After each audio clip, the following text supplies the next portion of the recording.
ನಮಸ್ತೆ ವೀಕ್ಷಕರೇ, ಇಂದು ನಿಮಗೆ ಸಿದ್ಧಾರೂಢರ ಕೆಲವು ವಿಚಾರಗಳನ್ನ ಪ್ರಸ್ತಾಪ ಮಾಡ್ತಾ ಇದ್ದೇನೆ. ನಾನು ನಳಿನಾ ಡಿ. ಓಂ ನಮ ಶಿವಾಯ ಎಂಬ ನಾಮದಿಂದ ಗುರುವರರು ನಮ್ಮ ಸಿದ್ಧಾರೂಢರು ಹೇಗೆ ಪ್ರಸಿದ್ಧಿಗೆ ಬಂದರು ನೋಡಿ. ಅಲ್ಲಿ ಹೋದರೆ ಸಾಕು, ಅವರ ಈ ಭಾವಚಿತ್ರ ನಮ್ಮನ್ನ ಕಣ್ಮನ್ನ ಸೆಳೆದು ಎವೇಕದೆ ಅವರನ್ನೇ ನೋಡಬೇಕು ಅನ್ಸುತ್ತೆ. ಅಂದರೆ ಆ ಧ್ಯಾನಸ್ಥ ಕಣ್ಣುಗಳಿವೆಯಲ್ಲ, ಉಂಡಿರ ಹುಟ್ಟಿರ ಬನ್ನಿ ಅನ್ನುವಂಥದ್ದು, ಅದು ಎಲ್ಲರಿಗೂ ಸಾಧ್ಯವಿಲ್ಲ. ಮಾರ್ಚ್ 26 ಇದೇ ತಿಂಗಳಲ್ಲಿ ನಾನು ಅಲ್ಲಿ ಹುಬ್ಬಳ್ಳಿಗೆ ಹೋದಾಗ ಆ ಬಿಸಿಲಿನ ಜಲ ತಡೆಯಲಾಗದೆ ಸಿದ್ಧಾರೂಢರ ಮಠಕ್ಕೆ ಹೋದೆ. ಹುಬ್ಬಳ್ಳೆಂಬುದು ಗೋಕರ್ಣ, ಸಿದ್ಧಾರೂಢ ಪರಿಪೂರ್ಣ ಅನ್ನುವಂತಹ ಪದವನ್ನು ಅವರ ಒಂದು ದಾಸೋಹ ನಡೆಯುತ್ತೆ, ನಿತ್ಯ ನಿರಂತರ ದಾಸೋಹ ನಡೆಯುವಂಥ ಒಂದು ಸ್ಥಳದಲ್ಲಿ ಕಂಡೆ. ಅದರ ಬಗ್ಗೆ ನಿಮ್ಮ ಹತ್ರ ಮಾತಾಡಬೇಕು ಅಂತ ಭಾಳ ಆಸಕ್ತಿಯಿಂದ ಅದನ್ನು ಹಾಕೊಂಡು ಬಂದೆ. ಮತ್ತು ಮತ್ತೊಂದು ನೋಡ್ಬೋದು, ಹುಬ್ಬಳ್ಳೆಂಬುದು ಕಲ್ಯಾಣ, ಸಿದ್ಧಾರೂಢ ಬಸವಣ್ಣ. ನೋಡ್ರಿ, ಬಸವಣ್ಣರು ಬೇರೆ, ಸಿದ್ಧಾರೂಢರು ಬೇರೆ ಅನ್ನುವ ವ್ಯತ್ಯಾಸ ಮಾಡಲೇಬಾರ್ದು. ಅವನ್ನು ಭೇದವನ್ನು ಮಾಡದಿದ್ದಾಗ ಹರಿ ಬೇರೆ ಹರ ಬೇರೆ ಎನ್ನುವಂಥ ಭೇದವನ್ನು ಮಾಡಬಾರ್ದು. ಆ ಭೇದವೇ ಮಹಾಪಾಪ ಅಂತ ಅನ್ನುವಂಥದ್ದು. ಯಾಕೆಂದರೆ ನಾವು ಭೇದ ಎಣಿಸ್ತಾ ಹೋದಾಗ ಇವನಾರವ ಅಂತ ಆಗುತ್ತೆ. ಅದೇ ಭೇದ ಇಲ್ಲ ಎಂದಾಗ ಇವ ನಮ್ಮವ ಅಂತೇಳಿ ನಮ್ಮ ಸಿದ್ಧಾರೂಢರು ಅವರ ಒಂದು ಸನ್ನಿಧಿಗೆ ನಮ್ಮನ್ನು ಆಗಾಗ ಕರಿತಾ ಇದ್ದಾಗ ನಿಜವಾಗ್ಲೂ ಅಲ್ಲಿ ಹೋದಾಗ ಕ್ಷಣ ಕ್ಷಣವೂ ನಮಗೇನೋ ಒಂದು ಚೇತೋಹಾರಿಯಾದ ಒಂದು ತಂಗಾಳಿ, ಆ ಬಿಸಿಲಿನ ಜಡದಲ್ಲೂ ಸಹ ಆ ದಾಸೋಹ ಮನಸ್ಸಿಗೆ ಎಷ್ಟು ಸಂತೋಷ ಕೊಡುತ್ತೆ ಗೊತ್ತಾ. ಸಿದ್ಧಾರೂಢರ ಜೋಳಿಗೆ ದೇಶಕ್ಕೆಲ್ಲ ಹೋಳಿಗೆ. ಆ ಜ್ಞಾನದ ಜೋಳಿಗೆಯನ್ನು ಸಿದ್ಧಾರೂಢರು ಏನು ಅಲ್ಲಿ ನಡೆಸ್ತಾ ಇದ್ದಾರೆ, ಅವರ ಜ್ಞಾನದ ಒಂದು ಚಿಂತನೆಗಳನ್ನ ಅವರು ಬರೆದು ಒಂದು ಜನರಿಗೆ ಹಂಚಿ ಹೋಗಿದ್ದಾರೆ. ಅದನ್ನೆಲ್ಲ ನಾವು ಅರ್ಥ ಮಾಡಿಕೊಂಡ್ರೆ ಈ ದೇಶದಲ್ಲಿರೋರೆಲ್ಲ ಹೋಳಿಗೆಯನ್ನು ತಿಂದು ಸಂಭ್ರಮಿಸುವಂತೆ ಒಂದು ಸುಂದರವಾದ ಬದುಕನ್ನು ಕಟ್ಕೋಬೋದು. ಒಂದು ಶಾಂತಿಯ ಉದೋಟದ ಹಾಗೆ ಸಂಭ್ರಮವಿರುವ ದೇಶ ನಮ್ಮದಾಗುತ್ತೆ ಅನ್ನೋದನ್ನು ಇಲ್ಲಿ ಹೇಳಿದ್ದಾರೆ. ಸಿದ್ಧಾರೂಢರ ರೊಟ್ಟಿ ತಿಂದವರೆಲ್ಲ ಗಟ್ಟಿ. ಸಿದ್ಧಾರೂಢರು ಅಂದರೆ ಬಹಳ ಶ್ರೇಷ್ಠ ಸಂತರು, ಸಿದ್ಧರು.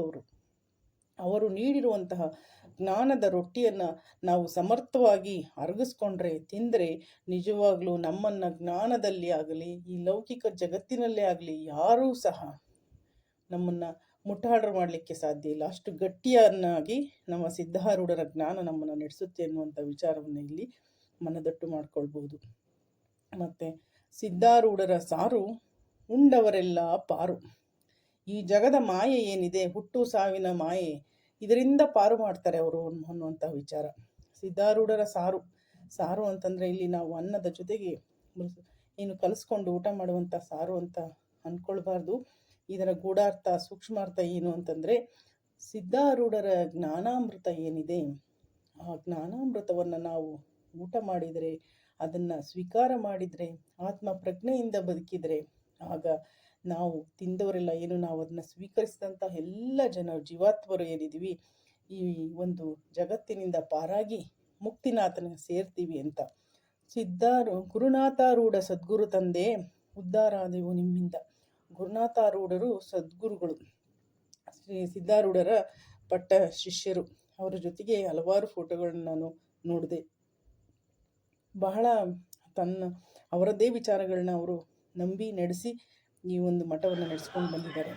ಇಲ್ಲಿ ನೋಡ್ತಾ ಇದ್ದೀರಾ, ಈ ಒಂದು ಕ್ಷೇತ್ರ ಏನಿದೆ, ಸಿದ್ಧಾರೂಢರ ಮೂರ್ತಿ ಅಷ್ಟು ಅದ್ಭುತವಾಗಿ ಅವರ ಮೂರ್ತಿ ಅಲಂಕಾರ ಮಾಡಿದ್ದಾರೆ. ಆ ಮೂರ್ತಿಯ ಸುತ್ತಲೂ ಬಣ್ಣದ ಗಾಜಿನ ಅಲಂಕಾರ ತುಂಬ ಚೆನ್ನಾಗಿ ಮಾಡಿದ್ದಾರೆ. ಅದು ಅಲ್ಲಿ ಮುಂದೆ ನಿಂತರೆ ಆ ಮಂಟಪದಲ್ಲಿ ವಿಶೇಷವಾದಂಥ ಒಂದು ಬರಹಗಳಾಗಿರ್ಬೋದು, ಕೆತ್ತನೆ ಆಗಿರ್ಬೋದು, ಪೇಂಟಿಂಗ್ ಆಗಿರ್ಬೋದು, ಎಲ್ಲವೂ ನೀವು ಗಮನಿಸ್ಬೋದು. ಸಿದ್ಧಾರೂಢ ಸದ್ಗುರು ಉದ್ಧಾರಾದೆವು ನಿಮ್ಮಿಂದ ಅಂತ ಹೇಳುವಂಥದ್ದನ್ನು ನಾವು ಮನಸ್ಸಿನಲ್ಲಿ ಆವಾಗವಾಗ ಗುಣಿಸ್ತಾನೆ ಇರ್ತೀವಿ. ಯಾಕಂದರೆ ಸಿದ್ಧಾರೂಢರೇ ಬರಬೇಕು ನಮ್ಮನ್ನು ಈ ಜಗತ್ತಿನಿಂದ ಪಾರು ಮಾಡಲಿಕ್ಕೆ. ಅವರ ಒಂದು ಸಮಾಧಿಯನ್ನು ನೀವು ಇಲ್ಲಿ ಕಾಣ್ತಾ ಇದ್ದೀರಾ. ಅಷ್ಟೊತ್ತಿಗಾಗಲೇ ಅಲ್ಲಿ ಭಜನೆ ಶುರು ಆಗ್ತಾ ಇತ್ತು. ಭಜನೆಗೆ ಜನರು ಕೂತ್ಕೋತಾ ಇದ್ದರು. ತುಂಬ ಜನರು ಭಜನೆ ಅವ್ರ ಪಾಡಿಗವರು ಭಜನೆ ಮಾಡ್ತಾ ಅದೊಂದು ಸಂಘಟನೆ, ಅವರವರೇ ಬಂದು ಕೂತ್ಕೊಂಡು ಭಜನೆ ಮಾಡ್ತಾ ಅಲ್ಲೊಂದು ಸಂಘಟನಾತ್ಮಕ ಭಜನಾ ಒಂದು ಶಕ್ತಿ ಸಂಚಲನ ಆಗ್ತಾ ಹೋಯಿತು. ಹಾಗೆ ನಾವು ಸಾಕಷ್ಟು ಅಲ್ಲಿ ನೀವು ನೋಡ್ಬೋದು ನೋಡ್ರಿ, ಎಷ್ಟು ಭಾಳ ಹಿರಿಯರೆಲ್ಲ ಇಲ್ಲಿ ನೆಮ್ಮದಿ ಸಿಗುತ್ತೆ ಅಂತಂದರೆ ಇಲ್ಲಿ ನೆಮ್ಮದಿ ಸಿಗುತ್ತೆ ಅಂತೇಳಿ ಕೂತ್ಕೊಂಡು ಭಜನೆಯಲ್ಲಿ, ಒಂದು ನಾಮಸ್ಮರಣೆಯಲ್ಲಿ, ಹರನ ನಾಮಸ್ಮರಣೆಯಲ್ಲಿ ನೆಮ್ಮದಿಯನ್ನು ಕಂಡುಕೊಂಡದ್ದನ್ನು ನೋಡ್ಬೋದು. ಹಾಗೆ ಒಳಗಡೆ ಕಲಾವತಿ ಆಯಿ ಮಂದಿರ ಅಂತೇಳಿ ಒಂದು ಮಂದಿರ ಇತ್ತು. ಅಲ್ಲೆಲ್ಲ ವಿವಿಧ ಜ್ಞಾನಿಗಳು, ಹಲವಾರು ಮಂದಿ ಸಂತರು, ಶರಣರು, ಅವರ ಹೆಸರುಗಳು, ಅವರ ಒಂದು ಫೋಟೋಸು ಅಲ್ಲಿ ಇಡಲಾಗಿತ್ತು. ಅದನ್ನೆಲ್ಲ ನೋಡಿ ನಮಗೆ ಬಹಳ ಖುಷಿಯಾಯಿತು. ಇಷ್ಟು ಒಂದು ನಿಧಾನವಾಗಿ ನಾನು ನೋಡಿರಲಿಲ್ಲ. ಇವರನ್ನೆಲ್ಲ ದರ್ಶನ ಮಾಡಿ ಅದನ್ನು ನನ್ನ ಚಾನಲ್ನ ವೀಕ್ಷಕರೆಲ್ಲರೂ ದರ್ಶನ ಮಾಡಲಿ. ನಿಮಗೆಲ್ರಿಗೂ ಸಿದ್ಧಾರೂಢರ ಒಂದು ದಿವ್ಯ ಕೃಪೆ ಆಗಲಿ ಅನ್ನೋ ಒಂದು ಉದ್ದೇಶದಿಂದ ನಾನು ಈ ವಿಡಿಯೋಸನ್ನು ಭಾಳ ಸಮಯ ಕೊಟ್ಟು ಮಾಡ್ಕೊಂಡು ಬಂದೆ. 4 ಗಂಟೆ ಹೊತ್ತು ನಾನು ಹೋದಾಗ ಆಗಲೂ ಸಹ ದಾಸೋಹ ನಡೀತಾ ಇತ್ತು. ಅಂತಹ ನಿರಂತರ ದಾಸೋಹವನ್ನು ಅಲ್ಲಿ ಅನುಗ್ರಹಿಸಿರುವಂಥವರು ಸಿದ್ಧಾರೂಢ ಮಹಾರಾಜರು. ಅವರ ಶಿಷ್ಯರನ್ನು ನೀವು ನೋಡ್ಬೋದು, ಅಲ್ಲಿ ಪಕ್ಕದಲ್ಲೇ ಕೂರಿಸ್ಕೊಂಡಿರ್ತಾರೆ. ನೋಡಿ, ಗುರು ಶಿಷ್ಯರು ಅಂದರೆ ಎಂಥ ಅಮೋಘವಾದಂತಹ ಪ್ರೀತಿ, ವಿಶ್ವಾಸ. ನೋಡಿ, ಅಂತಹ ಗುರುಗಳು ಸಿಕ್ಕಿದ್ರೆ ಶಿಷ್ಯನೂ ಉದ್ಧಾರ, ಅಂಥ ಶಿಷ್ಯರು ಸಿಕ್ಕಿದ್ರೆ ಗುರುಗಳು ಉದ್ಧಾರ ಅಂತಾರಲ್ಲ, ಭಾಳ ವಿಶೇಷವಾದಂಥ ಫೋಟೋ ಅನ್ನಿಸ್ತು ನನಗೆ ಇದು. ಹಾಗಾಗಿ ನೋಡಿ, ಇಲ್ಲಿ ಎಷ್ಟೊಂದು ಜನ. ಮತ್ತೊಂದು ಒಂದು ಕೋಣೆ ಇದೆ, ಅಲ್ಲಿ ಸಿದ್ಧಾರೂಢರು ಕೊನೆಯ ದೇಹವನ್ನು ಕೊನೆಯ ಗಳಿಗೆಯಲ್ಲಿ ಬಿಟ್ಟಂತಹ ಒಂದು ಕೋಣೆ ಅಂತ ಹೇಳಿ, ಆ ಕೋಣೆ ಒಳಗೆ ಇವತ್ತು ಹೋಗಿದ್ದೆ. ಒಂದು ಕೆಲವು ಹೊತ್ತು ಅಲ್ಲಿ ಇದ್ದು ಈ ಒಂದು ಕುರ್ಚಿ ಏನಿದೆ, ಅವರು ಕೂತ್ಕೊಂಡಿದ್ದಂತಹ ಕುರ್ಚಿ ಅಂತ ಹೇಳ್ತಾರೆ, ಅಲ್ಲಿ ಅವರ ಫೋಟೋ ಇಟ್ಟು ಕೆಳಗಡೆ ಅವರ ಪಾದುಕೆಗಳನ್ನು ಇಟ್ಟು ಪೂಜೆ ಈಗಲೂ ಮಾಡ್ತಾಯಿದ್ದಾರೆ. ಜ್ಞಾನಂ ಬ್ರಾಹ್ಮಣ ಇತಿ ಅಂದರೆ ಭಾಳಷ್ಟು ಅಲ್ಲಿ ವಿಚಾರಗಳನ್ನ ಬರ್ತಿದ್ರು. ಬ್ರಾಹ್ಮಣ ಅಂತಂದರೆ ಅದು ಒಂದು ವರ್ಣ ಅಲ್ಲ.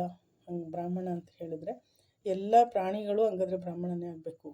ಬ್ರಾಹ್ಮಣ ಅಂತಂದರೆ ಒಂದು ವರ್ಗ ಅಲ್ಲ ಅಂತ ಅವರ ಚಿಂತನೆಗಳು, ಅವರ ಪುಸ್ತಕಗಳು ಓದಿದ್ರೆ ನಿಜವಾಗ್ಲೂ ನಮಗೆ ಕಣ್ಣು ತೆರೆಯುತ್ತೆ. ನೋಡಿ, ಅವರ ಒಂದು ಆಶ್ರಮದಲ್ಲಿರುವಂತಹ ವಿವಿಧ ವಿಚಾರಗಳು. ಬ್ರಾಹ್ಮಣತ್ವ ಅನ್ನೋದಕ್ಕೆ ಅವ್ರು ಎಷ್ಟು ವಿಶೇಷವಾದಂಥ ಅರ್ಥ ಕೊಡ್ತಾರೆ ಅಂತಂದರೆ, ಅದು ಓದಬೇಕು, ನಾವು ಓದಿ ತಿಳ್ಕೊಂಡಾಗಲೇ ಅದಕ್ಕೆ ಒಂದು ಅರ್ಥ ಬರುವಂಥದ್ದು. ಜೀವನು ಬ್ರಾಹ್ಮಣ ಅಂದರೆ ಸರಿಯಲ್ಲ, ಅಂದರೆ ಆತ್ಮನು ಬ್ರಾಹ್ಮಣ ಆಗ್ಲಿಕ್ಕೆ ಸಾಧ್ಯ ಇಲ್ಲ. ಒಂದು ಜೀವ ಹೋದರೆ ಮತ್ತೆ ಇನ್ನೊಂದು ದೇಹದಲ್ಲಿ ಬರ್ತಾನೆ, ಪ್ರಾಣಿ ಪಕ್ಷಿ. ಹಾಗಾದರೆ ಬ್ರಾಹ್ಮಣ ಹೆಂಗಾಗ್ತಾನೆ ಅಂದರೆ, ಅವರು ನೋಡಿ ಎಷ್ಟು ಸೂಕ್ಷ್ಮವಾಗಿ ಬ್ರಾಹ್ಮಣತ್ವವನ್ನು ಅವರು ಒಂದು ವಿಚಾರವನ್ನು ಗ್ರಹಿಸಿ ಅವರು ಹೇಳ್ತಾರೆ. ಹಾಗಾಗಿ ಅವರು ಒಂದು ಸಣ್ಣ ವಿಚಾರವನ್ನು, ನಾವು ಏನಂದರೆ ಬ್ರಾಹ್ಮಣರು ಅಂದರೆ ಏನೋ ಒಂದು ಅಂತ ಅಂದ್ಕೊಂಡಿರ್ತೀವಲ್ಲ, ಅದೆಲ್ಲ ಅಲ್ಲ. ನೋಡಿ, ಇಲ್ಲಿ ಅವರ ಮೂರ್ತಿಗಳ ಪಕ್ಕ ಒಂದು ಹಳೆಯ ಹುಲಿಯ ಒಂದು ಮೂರ್ತಿ ಥರ, ಒಂದು ಮುಖದ ರೀತಿಯ ಒಂದು ಸ್ವರೂಪದ ರೀತಿ ಒಂದು ಇತ್ತು. ಬಹುಶಃ ಅದು ಮರದಿಂದ ಬಹಳ ಸುಂದರವಾಗಿ ಹಾಗೆ ಕಾಣೋ ರೀತಿ ಮಾಡಿದರು. ಇಲ್ಲಿ ಅವರ ಗುರುಗಳ ಮೂರ್ತಿಗಳು, ಸಿದ್ಧಾರೂಢರ ಶಿಷ್ಯರ ಮೂರ್ತಿಗಳು ಮೊದಲುಗೊಂಡು ಹಲವಾರು ಮೂರ್ತಿಗಳನ್ನು ಅಲ್ಲಿ ಕಂಡ್ವಿ. ಇದು ಪಾದುಕೆಗಳು, ಸಿದ್ಧಾರೂಢರ ನಿಜವಾದ ಪಾದುಕೆಗಳು. ಎಲ್ಲರೂ ಕಣ್ಣಿಗೆ ಹೊತ್ಕೊಂಡು ಹೋಗ್ತಾಯಿದ್ರು, ವಿವಿಧ ಊರುಗಳಿಂದ ಬಂದಿದ್ದರು. ಇದು ತೊಟ್ಟಿಲು, ಅಲ್ಲಿ ಒಂದು ತೊಟ್ಟಿಲನ್ನು ಇಟ್ಟಿದ್ರು. ಅವರ ಸದ್ಯದಲ್ಲಿ ಅವರದ್ದು ಹುಟ್ಟುಹಬ್ಬ ಇದೆ 2 ದಿನದಲ್ಲಿ ಅಂತ ಹೇಳಿದರು. ಇಲ್ಲಿ ಒಂದು ತೊಟ್ಟಿಲು ನೇತಾಕಿದ್ರು. ಅಂದರೆ ಇದು ಕೊನೆಯದಾಗಿ ಅವರು ಆತ್ಮ ದೇಹವನ್ನು ಬಿಟ್ಟಂತಹ ಒಂದು ಕೋಣೆಯಲ್ಲಿ ಇದೆಲ್ಲ ಇಟ್ಟಿದ್ದಾರೆ.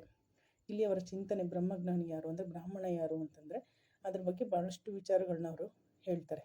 ನಾವು ಒಂದೊಂದು ವಿಚಾರಗಳನ್ನ ನಾವು ಓದ್ತಾ ಹೋದರೆ ಎಷ್ಟು ನಮಗೆ ಐ ಓಪನಿಂಗ್ ಅಂತಾರಲ್ಲ ಹಾಗೆ. ಮತ್ತು ವಿಭೂತಿ ನೋಡಿ, ವಿಭೂತಿ ಎಲ್ಲಿ ಹೋದರೂ ಶಿವನ ಸಾನ್ನಿಧ್ಯ ಎಲ್ಲೆಲ್ಲಿದೆಯೋ ಅಲ್ಲೆಲ್ಲ ವಿಭೂತಿ ನಮ್ಮ ಒಂದು ಶಕ್ತಿ, ನಮ್ಮ ರಕ್ಷಣೆ, ನಮಗೊಂದು ಆಶೀರ್ವಾದ. ಅಂತಿಮ ದರ್ಶನದ ಕೋಣೆ ಅಂತಲೇ ಅಲ್ಲಿ ಬರೆದಿದ್ದಾರೆ. ನೋಡಿ, ಶಿಷ್ಯನನ್ನೇ ಎಷ್ಟು ಚೆನ್ನಾಗಿ ಪಕ್ಕದಲ್ಲಿ ಕೂರಿಸ್ಕೊಂಡಿದ್ದಾರೆ. ಈ ಥರ ಗುರುಗಳು ಸಿಕ್ಕಿದ್ದಾರೆ. ಅವರು ನಮ್ಮ ಹಿಂದೆ ಇದ್ದಾರೆ, ನಮ್ಮ ಮುಂದೆ ಇಲ್ಲ, ಆದರೆ ನಮ್ಮ ಹಿಂದೆ ಇದ್ದಾರೆ. ಆ ಒಂದು ನಂಬಿಕೆ, ಆ ಒಂದು ಗ್ರಹಿಕೆ, ಆ ಒಂದು ಏನು ಧೈರ್ಯ ನಮ್ಮ ಜೊತೆಗಿದ್ದರೆ ಖಂಡಿತ ಇರ್ತಾರೆ. ಇದು ಅನ್ನಪೂರ್ಣೆ ಸ್ಥಳ, ದಾಸೋಹ ನಡೆಯುವಂತಹ ಒಂದು ಛತ್ರದಲ್ಲಿ ನಾವು ಬಂದಿದ್ದೀವಿ. ನೋಡಿರಿ, ಇಲ್ಲೂ ಅವ್ರ ಶಿಷ್ಯರನ್ನು ಅವರು ಎಷ್ಟು ಚೆನ್ನಾಗಿ ಒಲಿವೆಯಲ್ಲಿ ಕೂರಿಸ್ಕೊಂಡಿದ್ದಾರೆ. ನೋಡಿರಿ, ಊಟ ಮಾಡಿದ್ದೀರಾ, ಬನ್ನಿ ಊಟ ಮಾಡಿ ಅನ್ನುವಂಥ ಅವ್ರ ಕಣ್ಣು ನೋಡಿ. ಅವರೆಷ್ಟು ಕೃಶವಾದ ದೇಹ ಇದ್ರೂ ಆ ಪ್ರೀತಿಯ ಭಕ್ತ ವತ್ಸಲರು ಅಂತಾರಲ್ಲ, ಭಕ್ತ ಬಂಧು ಆ ಥರ